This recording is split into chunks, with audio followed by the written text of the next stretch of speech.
डांगी जिन्होंने भारतीय जनता पार्टी की जमानत जब्त कराई थी इस लोकसभा क्षेत्र के अंदर। पिछली बार हम तमाम सीटों पर चुनाव नहीं लड़े थे। हमारा मकसद व्यवस्था परिवर्तन है। राष्ट्रीय लोकतांत्रिक पार्टी का ये मुद्दों पर आधारित पार्टी है। ये हमने हुंकार रैलियों के माध्यम से कर्ज मुक्त किसान, फ्री बिजली, टोल मुक्त राजस्थान, मजबूत लोकायुक्त और रोजगार, इनको लेके राजस्थान में परिवर्तन की हुंकार भरी थी।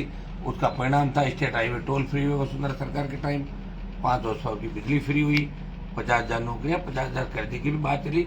और देश में जो कर्ज माफी की बात चली थी वो नागौर के अंदर जो हुंकार मार रैली हमने की थी 16 के अंदर, उसके बाद महाराष्ट्र, आपका उत्तर प्रदेश और तमाम इलाकों के अंदर बड़े किसान आंदोलन हुए।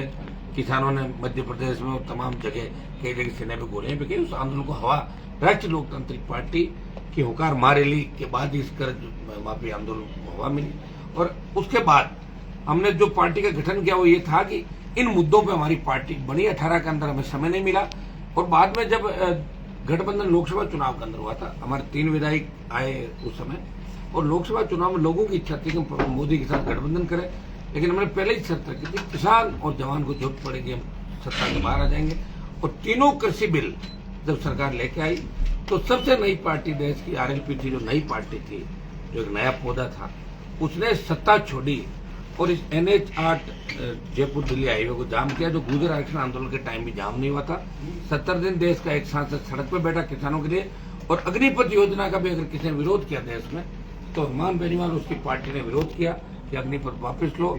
और 2 लाख जवानों की रैली जोधपुर में करके जवानों के सम्मान में भी हमने संघर्ष किया। लोकसभा के अंदर आप रोज देखते हैं कि राजस्थान की तमाम लड़ाई अगर कोई लड़ता है, 24 मोदी के जयकारे लगाता है, एक राजस्थान की जय बोलता है आरएलपी का सांसद, चाहे जवान, किसान, तमाम मुद्दे और स्टेट गवर्नमेंट के खिलाफ, चाहे पेपर लीक के मामले हो, चाहे रीट के हो, चाहे सेकंड ग्रेड के हो, चाहे अपराध हो, गैंगस्टर अगर घटनाएं कर रहे हो, चाहे आपके अफीम के पट्टों के मामले हो, चित्तौड़ के, मेवाड़, मानगढ़ से लेके तमाम आदिवासी बेल्ट से लेके तमाम मुद्दों पर राष्ट्रीय लोकतांत्रिक पार्टी सड़क से लेके बीजेपी का विरोध करे। मतलब जो थर्ड फ्रंट सही मायने में अगर कहा जाता है वो आरएलपी थर्ड फ्रंट की भूमिका के अंदर है। और राजस्थान की विधानसभा में उसका कांग्रेस में विलय हो गया।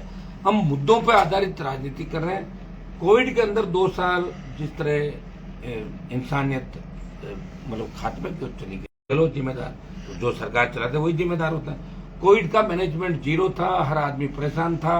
उसके बाद लंपी के अंदर किस तरह गोमाता ने दम तोड़ा, जो हालात आपके सामने आज राजस्थान जिस दौर से गुजर रहा है, उन तमाम मंत्रियों को अरेस्ट करना चाहिए जिनको आपने घर बिठा दिया। हीट में जिम्मेदार कौन था? यह राष्ट्रीय लोकतांत्रिक पार्टी जवाब मांग रही राजस्थान की जनता से। और हम मजबूती के साथ मेवाड़ ही नहीं, पूरे राजस्थान में जो लोकसभा हमारा प्लेटफॉर्म पे वहां मैं और विधानसभा के प्लेटफॉर्म पे मेरे विधायक, बजरी का मामला होता है, बजरी माफिया सरकार को जेब में रख के घूम रहा था बीजेपी का, तभी हनुमान बेनीवाल अकेला हर व्यक्ति लड़ाई लड़ रहा है। यहाँ की बात हम करें कि स्थानीय लोगों को रोजगार मिले कंपनियों में 80%, ये कानून बने। ये अगर मामला पुरजोर तरीके से उठा रहा, बाड़मेर से चित्तौड़ और भिवाड़ी तक, ये राष्ट्रीय लोकतांत्रिक पार्टी का एजेंडा। हम चाहते हैं कि यहाँ तो सत्ता में नहीं आई, लेकिन आप देखें कि किस तरह क्षेत्रीय पार्टियों की मान्यता खत्म हो रही है। दिल्ली में बड़ी जो पार्टियां थी उनकी चुनाव आयोग ने राष्ट्रीय पार्टी की मान्यता खत्म कर दी। और एक तरफ राष्ट्रीय लोकतांत्रिक पार्टी को क्षेत्रीय पार्टी की मान्यता के साथ साथ पंचायत पालिका चुनाव और तमाम उपचुनाव लड़े। और मेवाड़ से लेकर सरदार शहर के उपचुनाव तक आप देखिए कि 8 चुनाव में 1 आरएलपी जीती है, 4-5 जगह अच्छे प्रदर्शन है, 2 जगह बीजेपी को 3rd और 4th नंबर में धकेला। तो ये हमारे लोगों, इस जनता का, किसानों का, जवानों का प्यार प्रेम है कि हनुमान बेनीवाल को वो परिवर्तन की दिशा के अंदर एक देख रहे हैं अपने भाई के रूप में कि राजस्थान में बदलाव करेगा, नए राजस्थान निर्माण करेगा। इसको लेके हम मजबूत अभी हम चल रहा है, तो आज उसको और गति देने के लिए मैं चित्तौड़ आया हूँ। और चूंकि भारतीय जनता पार्टी ने भी चित्तौड़ को जिम्मेदारी दी है और हम भी चाहेंगे कि चित्तौड़ में बीजेपी की एक भी सीट नहीं आए। ये हमारा रहेगा 5 की 5 सीटें भारतीय जनता पार्टी को हम दोबारा 23 के अंदर हरा के संदेश दें कि आप मित्र गहलोत जी जो राजनीतिक संकट में भी छोड़ के आए और मानगढ़ में भी 15 मिनट अलग बात करे थे, तो मिलावा कौन है यही समझ में नहीं आ रहा है। मुझे लग रहा है गहलोत मोदी से मिल रही है। ये वसुंधरा गहलोत का गठबंधन था ही, लेकिन गहलोत की पैरोकारी प्रधानमंत्री कर रहे हैं, वो बात कह रहे हैं सार्वजनिक। तो इससे ये शंका पैदा होती है कि नया राजस्थान हमें चाहिए। कौन मिला हुआ है कौन नहीं है ये तो भविष्य बताएगा। लेकिन 18 में मजबूती के साथ राजस्थान के अंदर तमाम उन दलों को जो कांग्रेस बीजेपी के खिलाफ है उनसे हम गठबंधन करके राजस्थान में पिछली बार आपको 18 का चुनाव याद होगा, 80 लाख वोट कांग्रेस और बीजेपी के खिलाफ पड़े थे। 360 के करीब पोलिंग हुई, 139 कांग्रेस, 136 बीजेपी, 80 लाख।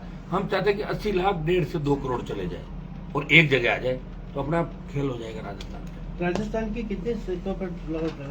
हम तो 200 भी लड़ेंगे ना, और गठबंधन अगर होते हैं तो हम सहयोगियों के साथ चुनाव लड़ेंगे राजस्थान में। सचिन पायलट और आपकी मुलाकात हुई थी, इसको लेकर भी कयास लगाए जा रहे थे साथ साथ आने के लिए। मैं तो चाहता हूँ सचिन पायलट नई पार्टी बनाए राजस्थान में, क्योंकि 12-13 जिलों में उनका प्रभाव भी है, नौजवान उनको पसंद भी करते हैं। लेकिन अगर कांग्रेस के अंदर रह गए तो खत्म हो जाएंगे।